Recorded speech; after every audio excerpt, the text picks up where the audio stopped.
John Glock's favorite diner was at the edge of the city, where there were no skyscrapers, only medium-sized apartment blocks, scrapyards and manufacturing plants.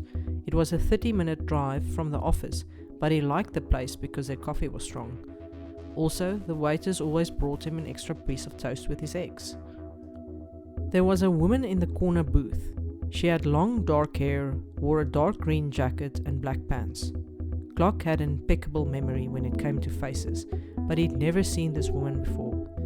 She had ordered breakfast and coffee more or less at the same time that he did. After the meal, she'd remained seated, scrolling through her communicator.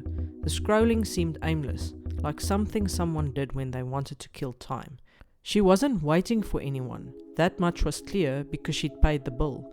Glock could tell something was off because every time he looked up, she glanced away.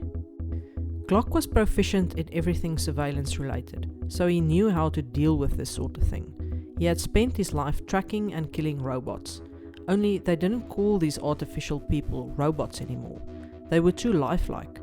Some people called them circuit boards, others called them machines.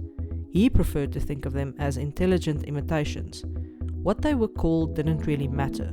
Their existence had been outlawed long ago, and Glock himself was the long arm of the law. Glock knew he needed to leave the diner unnoticed. This was the only way to determine if this woman was really watching him. He waited for a large group of people to enter the diner before he slipped out of his booth. The group was loud and distracting and blocked the woman's line of sight. Once outside, he rushed around the corner. He waited there in a narrow alleyway until the woman came scurrying around the corner. She bumped right into him. Glock in turn grabbed her arm. "What do you want? Why are you following me?" The woman stuttered. "Speak up!" "I'm just a messenger," the woman said and handed him a piece of paper. Glock took it. "What's this?" he asked, but she wrenched herself free and ran before he could get an answer. He wasn't going to follow her. She wasn't a threat, and if he really needed to find her again, he could. He unfolded the piece of paper. On it was a few scribbles that looked like an address. Ray's Construction, George Street. He almost threw the piece of paper away, but curiosity won over. He would head off to Ray's, even if it was just to have a look around. Ray's Construction seemed deserted.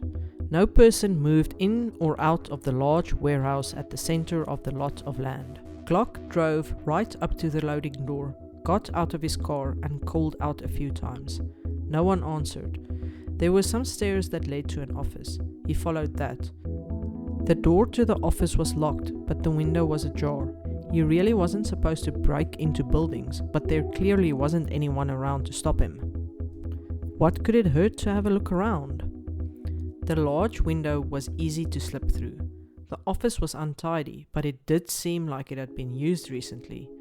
Glock paged through a few files. Nothing interesting. Shipments, orders, a few personal notes and dates scribbled on notepads. He made his way down to the warehouse. It was deserted and dark, but some light crept in from the upper windows.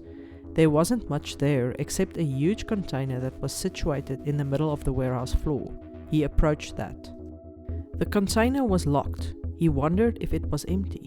He rattled the door and could immediately tell that there was something heavy inside. Glock paused and sighed. The problem wasn't that the container was locked, but rather that he needed a reason to look inside.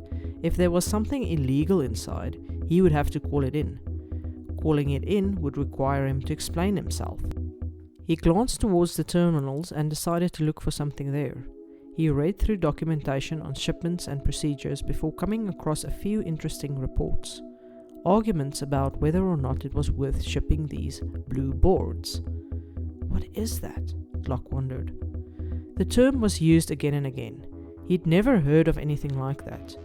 He considered calling someone at the office to ask, but that would take time, or worse, lead to questions. Glock swore. He could do things by the book, or he could just pick the lock and have a quick look inside. No one would know. He could think of excuses later. He knelt at the lock, took out a tool and started fidgeting. After about a minute, the thing budged and the large door swung open. He finally saw what was inside. He stumbled backward, falling over his own feet. The shock of what he saw made his head swim. Was this some sort of sick joke? No one was laughing.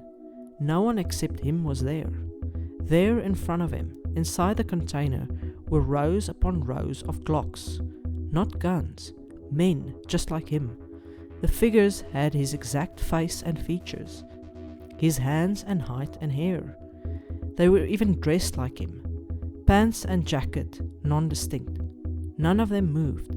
They were as real as any person, but motionless as statues.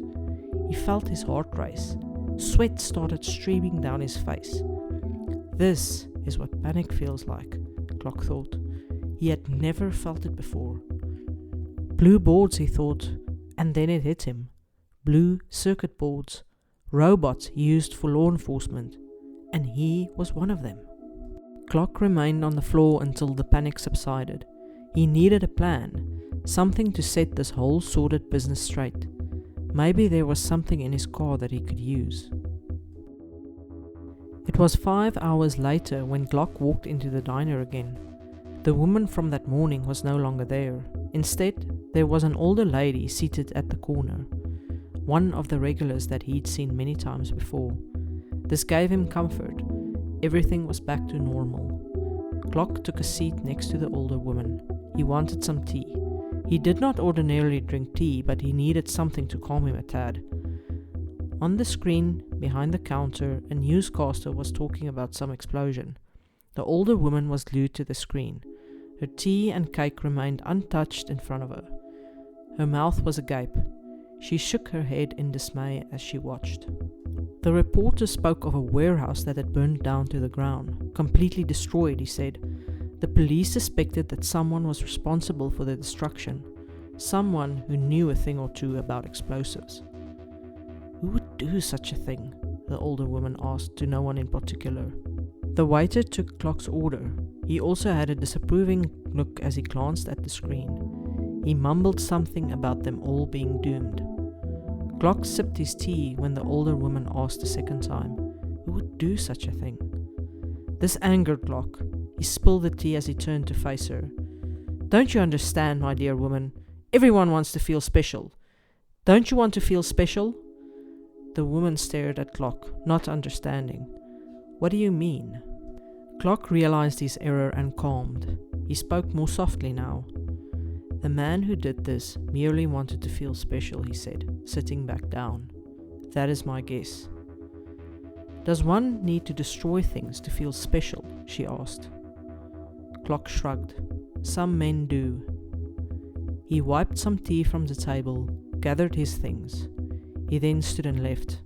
It was time to find a new favorite diner.